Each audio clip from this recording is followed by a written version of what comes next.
this popping out of there. Does that make sense? All right, so I keep going, and then what's the next element that I hit? That wall. And that wall, right? Oh, well, yeah, Is it? that's the same wall. Yeah, it's the same wall. Perfect. It's also behind here. So I'm not going to see it. So that's fine. This one also, right now, I'm actually not going to see that either because it's blocked by my view. If I'm standing here, it's blocked by my view of that column. Does that make sense?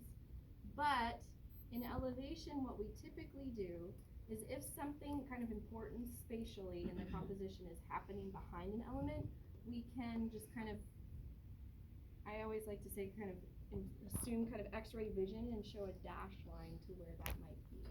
So what I'd like you to do, if you do have a plane behind a column, is to describe the top and the bottom of that plane with a dashed line. So this plane is where over here? The bottom. Which one? Is it that one or this one? the other one? That one. The corner one. The corner one? Yeah. So that one, if we were to describe the top of it, we just have a dash line over a heavy line. So I wouldn't do that, but this one, we would see, behind here, behind that column. And we see that the top and the bottom align with the top and the bottom of, or these two lines here. So I'm going to do quickly a dash line like that.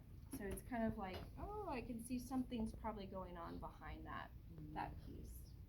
Make sense? Okay. So then last but not least, I get that column, right? That's the last element. And this would be probably definitely my lightest line weight of all. And the height of it, again, it goes all the way to the top of the 11 inches. I'm having real trouble getting my triangle to line up today. So I'm going really light, but it should again be heavier than my layout line weights or my 4H. And you'll see, I can imagine the side view of looking at that plane with that column behind it. Okay? All right, so this is where I'd like you guys to get for Thursday. And then we will introduce dimensions at the beginning of next class. And I think this one, hopefully you can churn out because there's not as much in terms of, you don't have to do anything with a compass this time. It's more just kind of understanding the mechanics of how all these three drawings actually can speak to each other and help inform each other. All right?